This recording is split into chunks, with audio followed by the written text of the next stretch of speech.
Anakapalli YCP party జిల్లా కార్యాలయంలో parliamentary incharge కరణం ధర్మశ్రీ ఆధ్వర్యంలో వైఎస్ఆర్ కాంగ్రెస్ పార్టీ 15వ ఆవిర్భావ దినోత్సవ వేడుకలు ఘనంగా జరిగాయి.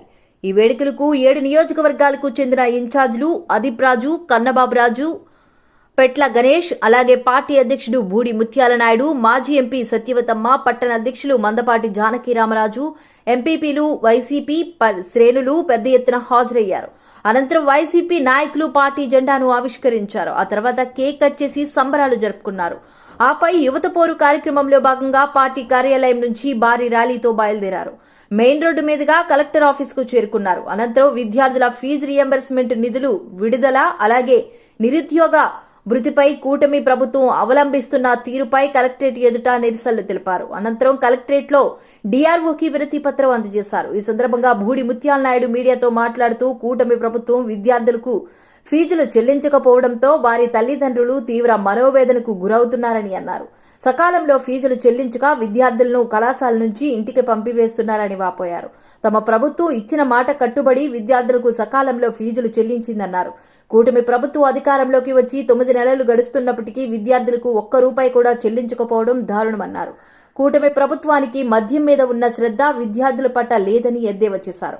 పేద విద్యార్థులకు మెరుగైన విద్య అందకూడదనే దురుద్దేశంతో చంద్రబాబు 7 మెడికల్ కాలేజీలను ప్రైవేటు వ్యక్తులకు అప్పగిస్తున్నారని మండిపడ్డారు. చంద్రబాబు ఫీజు రియంబర్స్మెంట్ నిధులు విడుదల చేయకుంటే విద్యార్థుల కోసం ఎంతవరకైనా వెళ్తామని కూటమి ప్రభుత్వాన్ని హెచ్చరించారు.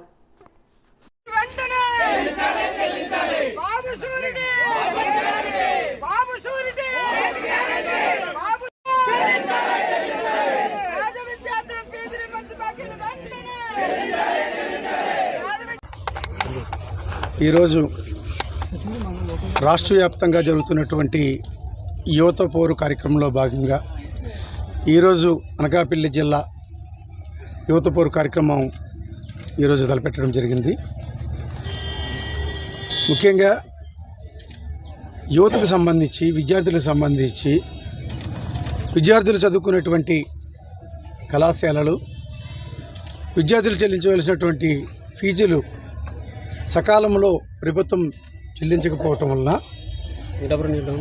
విద్యార్థుల తల్లిదండ్రులు ఇబ్బంది పడే విధంగా కళాశాలలకు వెంటనే ఫీజులు చెల్లించకపోతే కళాశాల నుంచి పిల్లల్ని కూడా పంపించేటువంటి కార్యక్రమం రాష్ట్ర వ్యాప్తంగా జరుగుతూ ఉంది. అలానే వసతి దీవెన, విద్యాదీవెన సంబంధించి కూడా వైఎస్ఆర్ ప్రభుత్వంలో డేట్ ప్రకారంగా చెల్లింపులు చేస్తే ఈరోజు కూటమి ప్రభుత్వం రాష్ట్రంలో అధికారం చేపట్టి 9 మాసాలు పూర్తి చేసుకొని 10వ మాసం కొనసాగుతున్నప్పటికీ కూడా నేటికి కూడా పూర్తి స్థాయిలో బకాయిలు ఉన్నటువంటి ఫీజుల్ని చెల్లించకపోవటం వలన అనేక రకాలుగా విద్యార్థుల్ని కళాశాల యాజమాన్యం ఇబ్బంది పడుతున్నటువంటి పరిస్థితులు చూస్తూ ఉన్నాము. అంతేకాకుండా రాష్ట్రంలో డిగ్రీ పూర్తి చేసుకొని అనేక రంగాల్లో విద్యని పూర్తి చేసుకున్నటువంటి యువతకి ఉద్యోగ అవకాశాలు కూటమి ప్రభుత్వం అధికారంలోకి వచ్చిన వెంటనే 20 లక్షల ఉద్యోగాలు ఇస్తామని చెప్పి ఈరోజు ఒకవేళ ఉద్యోగం ఇవ్వలేకపోయినట్లయితే ప్రతి నెల కూడా ₹3,000 నిరుద్యోగ భృతి ఇస్తామని చెప్పి మోసపూరితమైనటువంటి అడ్డగోలు హామీలు ఇచ్చినటువంటి కూటమి ప్రభుత్వం మద్యం మీద చూపిస్తున్నటువంటి శ్రద్ధని విద్యార్థుల పట్ల చూపించకపోవడం నిజంగా అత్యంత దయనీయమైనటువంటి, దుర్మార్గమైనటువంటి పరిస్థితులు ఈ రాష్ట్రంలో కూటమి ప్రభుత్వం అవలంబిస్తూ ఉంది.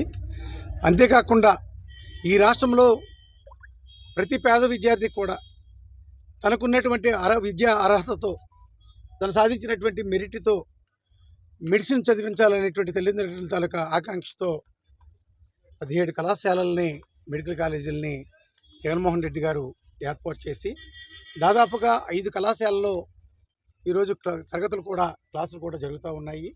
మిగిలినటువంటివి దాదాపుగా పూర్తి కావస్తున్నటువంటి సందర్భంలో ఈరోజు కూటమి ప్రభుత్వం ఏ పేద విద్యార్థి కూడా ఉన్నత స్థాయి చదువులు చదవడానికి వీలు లేదు, అటువంటి అవకాశం ప్రభుత్వం కల్పించకూడదనేటువంటి ఒక దురుద్దేశంతో ఈరోజు చంద్రబాబు నాయుడు ఆ మెడికల్ కాలేజీలని ప్రైవేటు సంస్థలకు అప్పచెప్పడానికి తను చేస్తున్నటువంటి ఆలోచనలకి విరుద్ధంగా ఎట్టి పరిస్థితుల్లో కూడా అటువంటి కార్యక్రమాలు ఈ రాష్ట్రంలో జరిపేదానికి లేదు.